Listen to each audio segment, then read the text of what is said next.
Hi, welcome to the Urban Outdoorsman SoCal video. My name is Danny Milton, and today we're going to be installing this bad boy. This, in case you're not sure what it is a CushCore. This is something that you can put inside of your tire to give you a little bit more of a softer feeling, also to help with the tire not getting punctured quite so often. Just recently, I switched to riding an e-bike. I'd been riding my giant 2018 Rain for about 2.5 years. Never had a puncture, never had a pinch flat. Had a couple of thorns here and there, but I was able to, fix that with just the tire sealant. But ever since I got my e-bike, I've gone through 2 tires relatively quickly. The original tire was a Maxxis 27.5 by 2.6 high roller. Like I said, I got 500 miles out of that. So the second tire I put on was a Maxxis DHR2. It was the 3C Max Terra Exo casing, all of that stuff. It was 2.4 width in the back, but I was up at Sky Park a couple weeks ago and boom, another pinch flat. And this tire only had about 250-ish miles on it. So we're gonna be trying the CushCore. Hopefully I'll be able to get more mileage out of these tires without getting pinch flats. Didn't even think about making this video until the package arrived this morning. I'm like, hey, I can do this. I can show you guys me installing this, how I've done it. I've watched CushCore's videos. I've watched a couple other YouTubers do this as well. And it's kind of hard to tell how easy or how hard it is. There's a couple of different ways of putting the tire together. I'm just gonna be using the tools I have here. I don't have a fancy shop. I don't have an air compressor. We're gonna be using my floor pump to pump this up. What I will recommend is that you do use a lot of soap and water to get those beads to seal properly. First of all, you need to have tubeless ready rims. You need to have a tubeless ready tire. We're gonna be using the Maxxis DHR2. That is a tubeless ready tire. You can tell if your rim is tubeless ready because it's gonna have some type of film or tape all the way around it, sealing out all of those spoke holes. The next thing you wanna do is make sure that entire rim is clean. That way, when you put the CushCore and the tire sealant in there, there's not going to be anything in between the actual edge of the rim and the tire itself. If there is some type of dirt or rock or whatever, it's just going to make the job of the tire sealant to seal that much tougher. Okay, so now that our tire is nice and clean, the other thing you want to do is make sure that you don't touch your brake rotor at all. Fingerprints, even the smallest of fingerprint, is going to screw up your brake pads. You get a little bit of oil on there and they're going to be squeaking forever.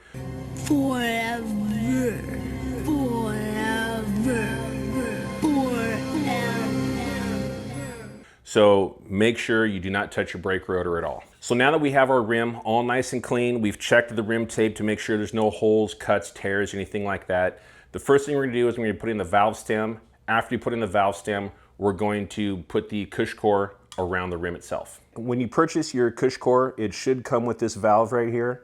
We're going to install that valve. You just have to make sure that when you screw this part down here, you want that convex side going towards your rim. To do this, you're not going to need a whole lot of tools. You're definitely going to need a couple of tire levers.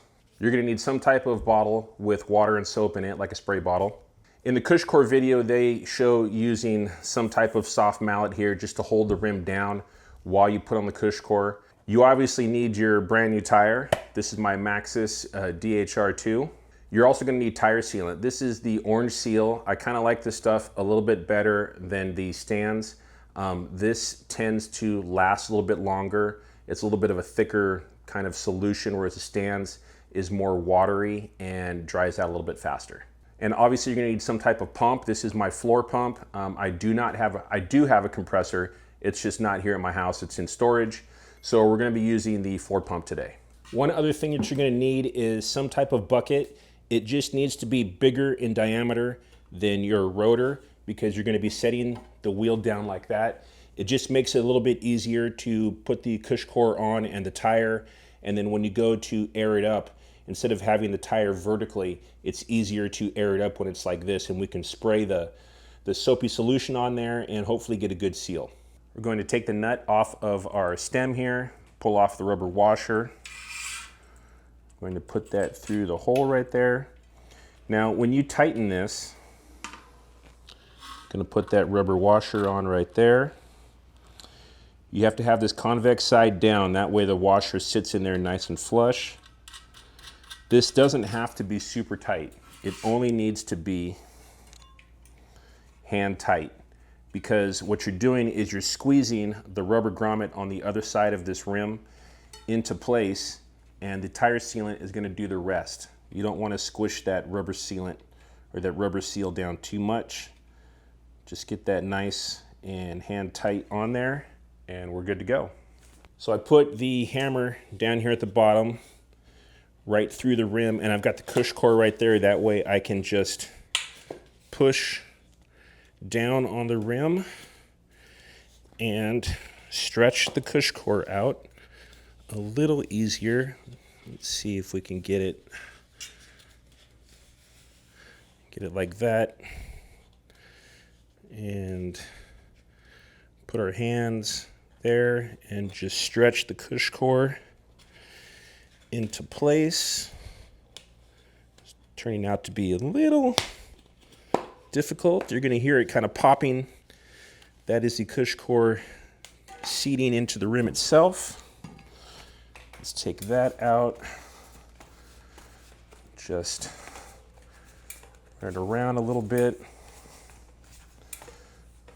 And it looks like we're good so far. Got our valve down there, nice and tight. And yeah, that wasn't too difficult. So before we put our tire on the rim itself, we're going to spray a little bit of soapy water just on the inside of the tire. That's supposed to make it slide onto the rim a little bit easier. You also want to make sure that you put the tire on facing the correct direction. This is my drivetrain side, and on the drivetrain side, you want all the nice big letters and stuff like that. On the back side, you just have the Maxxis logo. That's because this is a directional tire. So we're just gonna put that directly in there. Get you down in the bottom. And we're just pulling the back bead over the CushCore.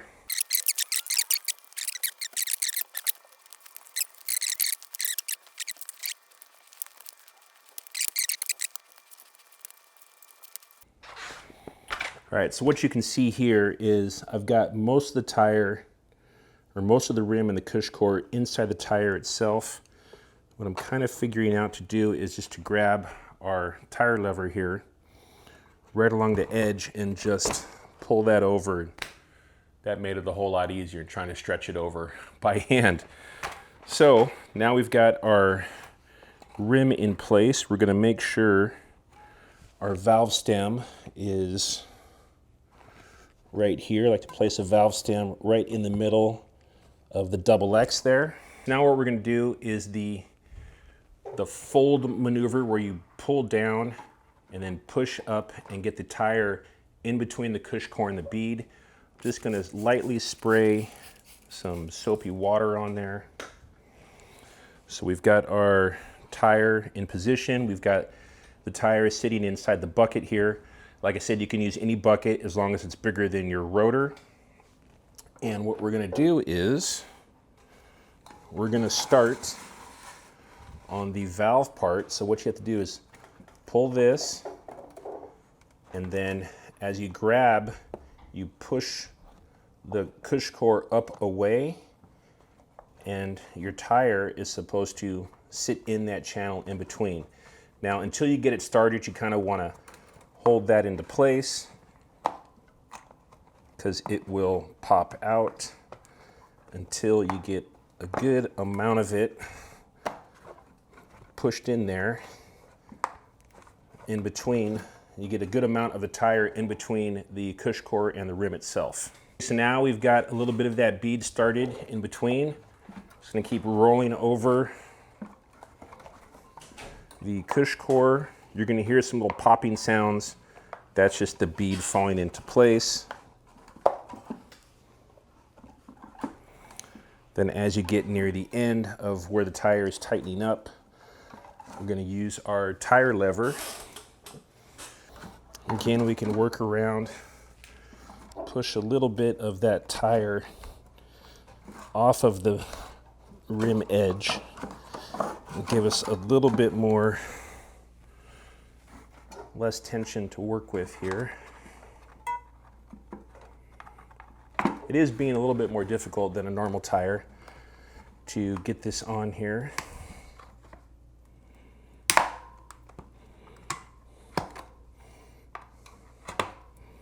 There we go. Hopefully the last little piece.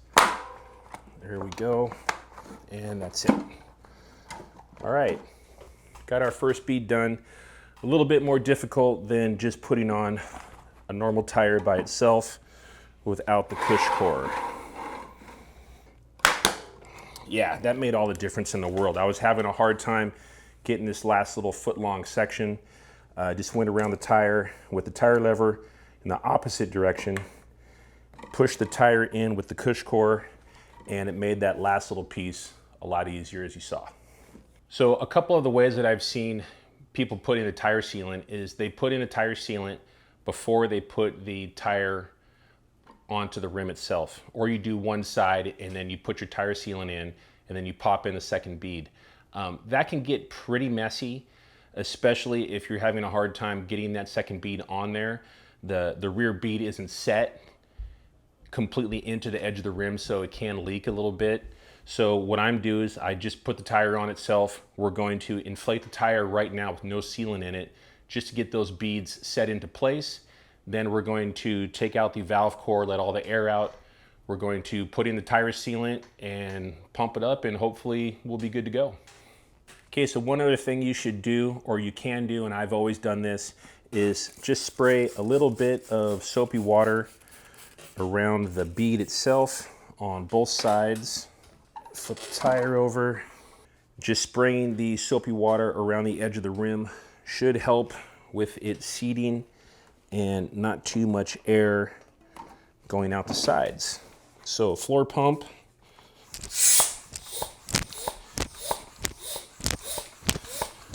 You can see there's air bubbles coming out along the edge of the bead.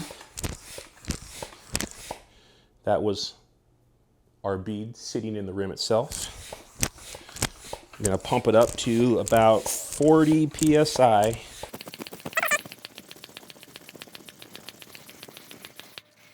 All right, we got it pumped up to 40 psi.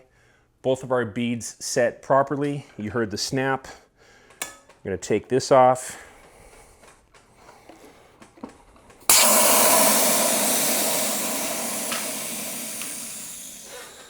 Letting out all that air. What you can do is, if you have a towel, nearby, you can just wipe off some of that water and that soap and just check the line of your tire. Make sure that the bead is set properly all the way around on both sides. Don't push too hard because you might unseat the bead.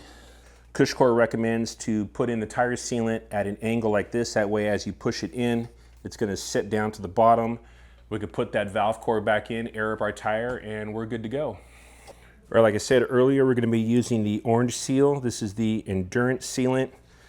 You want to make sure you shake that up really well. This is a brand new bottle. Going to screw the cap on here. Attach this to our valve stem. And we're just going to start squeezing in some tire sealant here. None is leaking out of the rims. Let's see.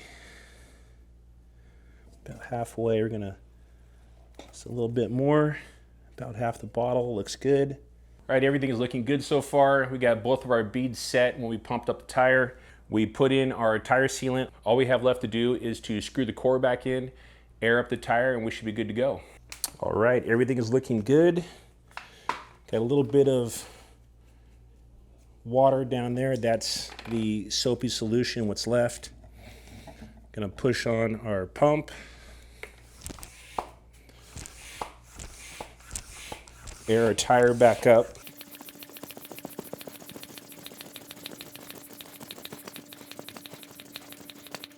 All right, we've got the tire aired up to about 40 PSI. The last thing I like to do whenever I put on a fresh tire with sealant is just rotate the wheel around, kind of bounce that tire sealant around on the inside. That way it gets spread out to all the inner sides of the tire itself. All the way around. Looks good. Everything looks good here. The valve core is in there nice and tight. No hissing or air leaking out anywhere. Tire looks solid. That was pretty easy. Other than the initial part of getting the tire over the CushCore for the first time, and I figured out how to just kind of pop it with a tire lever. And then when you're putting the beads, you know, when you're pushing those beads in and you get to that last little section where you usually have like about a foot or so where the bead is really tight, it helps to push in the rest of the tire just to get it away from the edge of the inner part of the rim itself, just to give it a little bit of slack in there. And I was able to pop on those last sections really easily. When I did the other side, it was the same thing. Pushed it all the way around really easily, got to that last foot, and it was pretty tight. So went back around with the tire iron or the tire lever, pushed in the tire away from the rim a little bit. It released some of that tension, and I was able to get the last part of the bead on there pretty easily. Not messy at all. I would definitely recommend putting in the tire sealant after you set the beads. If you do it before and you're trying to set that bead, you're gonna get tire sealant all over the place. This was super easy. You saw I did it with a floor pump. You don't need a compressor. I didn't make much of a mess at all. There's a little bit of soapy water on the ground. I'm in my kitchen right now, so it's gonna be an easy cleanup. And yeah, we're good to go. And my tire looks awesome, and I can't wait to get it out there on the trail. The other thing I will recommend is I did pump it up to 40 PSI. That's not my normal tire pressure. I'm usually anywhere between 30 and 35. But if you leave it at 40, it's gonna push that tire sealant into any type of cracks or leaky areas, fill those really well. Tire's ready to go and get thrown on the bike. And yeah, pretty easy to do. It wasn't that bad at all. So good job, CushCore. All right, so thanks a lot for watching. Like I said, I am not a professional. I am a jack of all trades. I know a little bit about a lot of things. This installation was not difficult at all. If you're having any problems, leave me questions down in the comments below. If you have CushCore, let me know how you work, how it's working for you. This is my first experience with CushCore. I'm just putting it on the back of my bike. It's an e-bike, a little bit heavier. But yeah, hopefully it works out really well. I will be doing a follow-up video in probably a month or two, just to let you know how it's going, if I've had any more pinch flats, or how well the CushCore is feeling. So thanks a lot for watching. I really appreciate it. Do all that fun stuff for me, please. Smash that like button, share, comment, definitely subscribe to the channel. I really appreciate it. Once you subscribe, make sure you click that bell notification so you do get notified when new videos come out. And last but not least, the last way you can support the channel is to click on one of these boxes in the corner. One will take you to a rides playlist, another to a favorite video, and you can click the logo over there, the Urban Outdoorsman SoCal logo, to subscribe. Thanks a lot.